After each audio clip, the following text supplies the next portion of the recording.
100% of ISIS and brought our troops back home. I was the first president in decades who didn't start a war. But all of that was only just the beginning.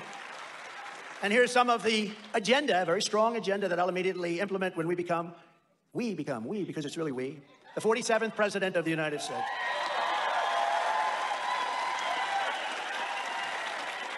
I will totally obliterate the deep state. We will get rid of it. We were doing a good job.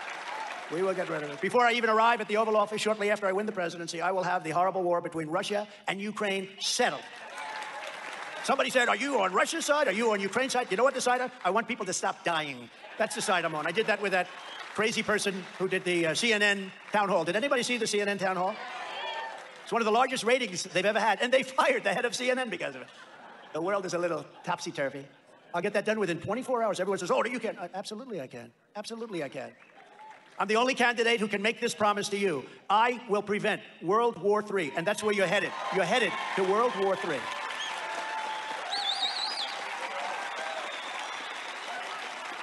And unlike Ron DeSanctimonious, who voted to gut Medicare and gut Social Security, he voted 3 times, and they think it was 6 times, to gut Social Security. Think of that. And voted 3 times to raise the retirement age of Social Security to 70, which is a big raise. I will always protect Medicare and Social Security for our great seniors. We're going to protect it. And you know how you can believe that? Because for 4 years I protected it. And there was a lot of pressure. 4 years I protected it. And the same thing with Russia and the same thing with China. They said, well, how do we know he stopped? Because for 4 years you never saw any sign that Putin wanted to go into Ukraine. I knew he did. But I told him, don't do it. Don't do it. Don't do it. It's going to be so bad for you if you do it. And, you know, I told him some tough things. And he didn't believe me. But he believed me 10%. That's all you need. Same thing with President Xi of China. Don't go into Taiwan. Don't do it. Don't go into Taiwan. It'll be horrible if you do it. Horrible for China if you do it. And he believed me enough, like 3%. That's all he needed. But now, as soon as I'm out, there's bad things happening in Taiwan, and the Russia-Ukraine situation could not have been worse. Hundreds of thousands, I believe millions of people, I think the numbers are far greater than they're reporting. Millions of people are dead. Cities are obliterated. Cities that were beautiful cities with beautiful 1,000-year-old buildings that you can never replace, gold domes.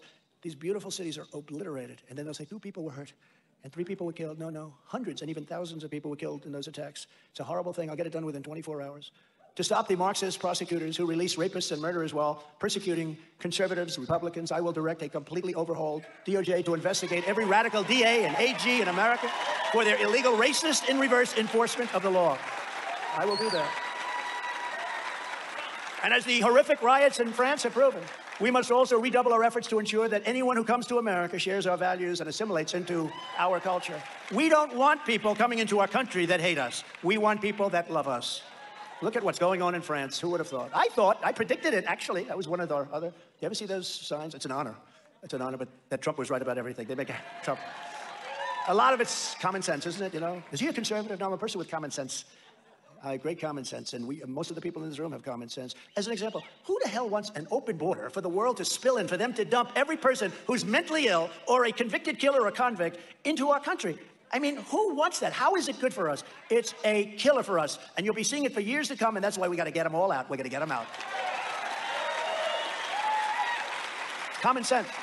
Under the Trump administration, we imposed extreme vetting and put on a powerful travel ban to keep radical Islamic terrorists and jihadists out of our country. Well, how did that work out? We had no problem, right? They knew they couldn't come here. They had that moniker. They couldn't come here. When I returned to office, the travel ban is coming back even bigger than before and much stronger than before. We don't want people blowing up our shopping centers. We don't want people blowing up our cities, and we don't want people stealing our farms, so it's not going to happen. The United States will not be condemned to the same fate as is happening in France. And I told Macron this was going to happen when I first met him. I will also order our government to deny entry to all communists and Marxists. Look, we have Marxists, fascists, communists. They're pouring into our country. We are going to deny them access to our country. Now, the one problem is, what about all the ones we already have that happen to be politicians, okay?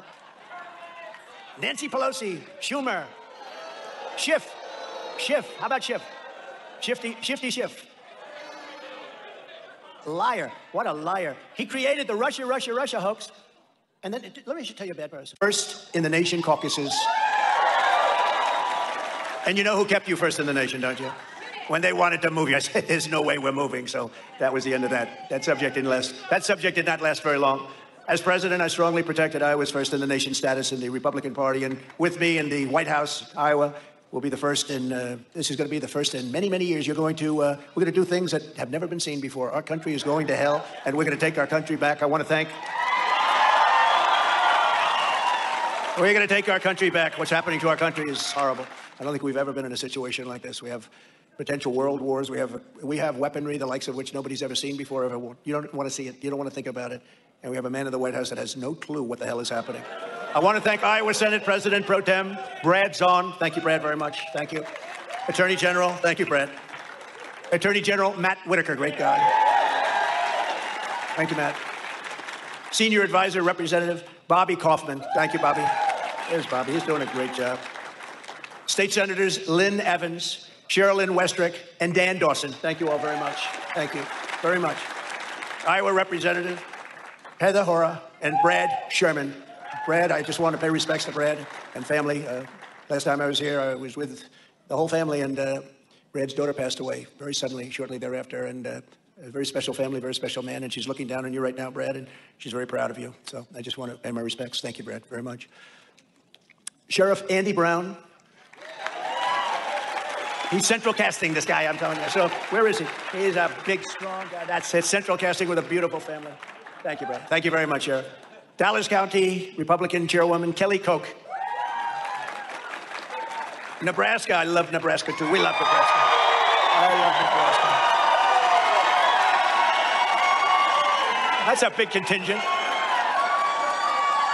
I said backstage, I hope Nebraska's represented here. I guess they're represented. Great state.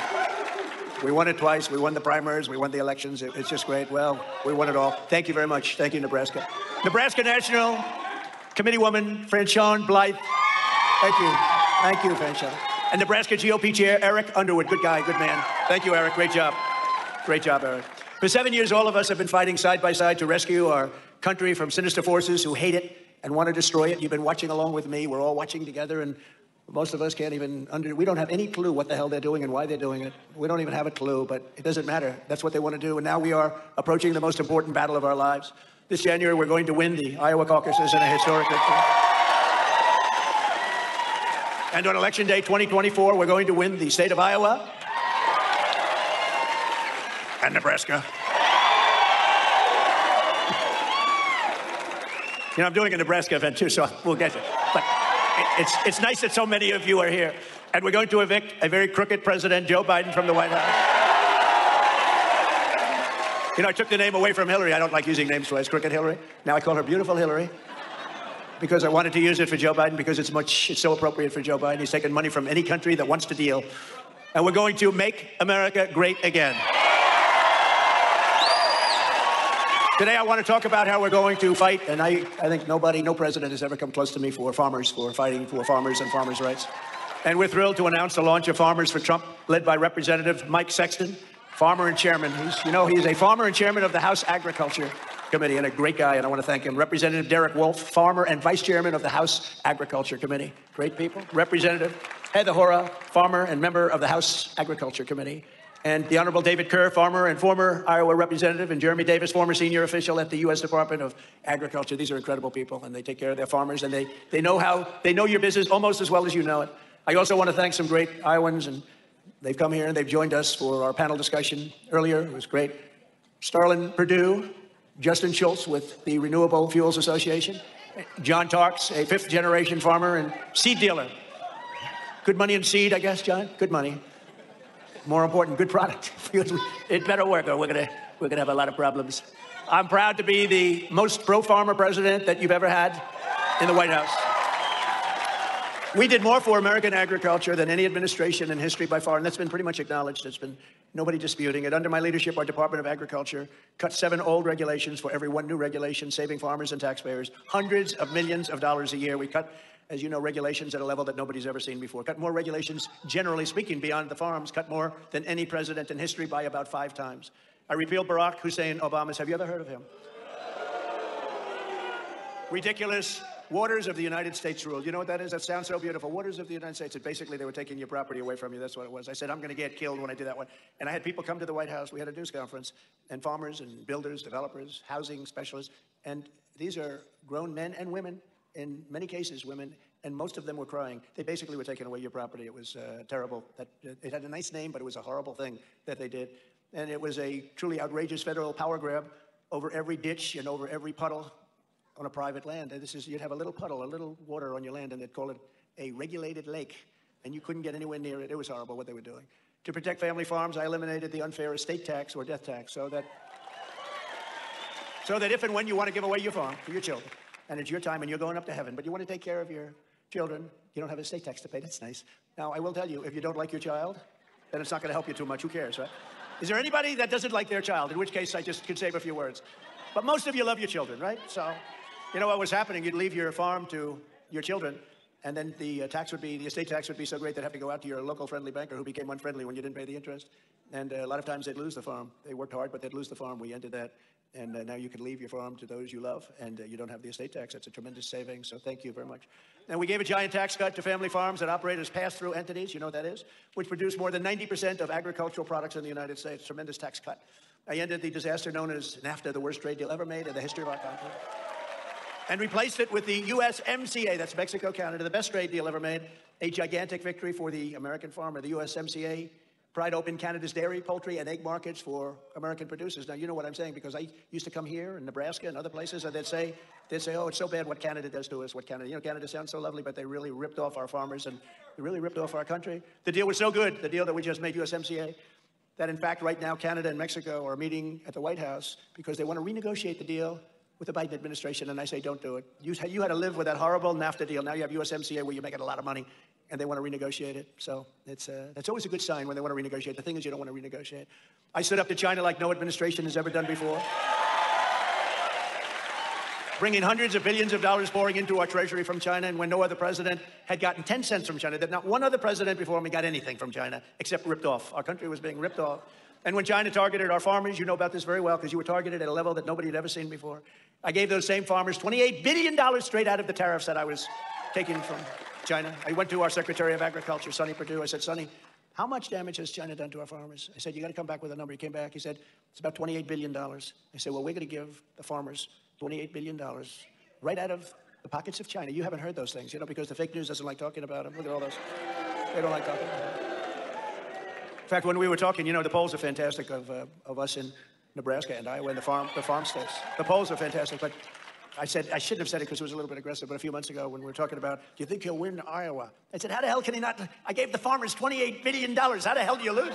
So I shouldn't have said that probably, but nobody objected because when they opened up their mail one day and they got these massive checks, I did everything. I actually wanted to sign those checks, but people said it wouldn't be appropriate, so I didn't sign them. But you know where they came from. They came from me. There was no other president that was going to be doing that, and we got plenty more to do.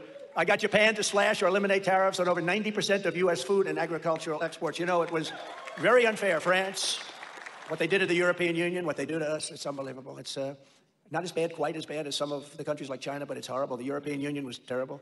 I dealt with Japan with Abe. Do you know Abe? He was a great man. He was a great man. He was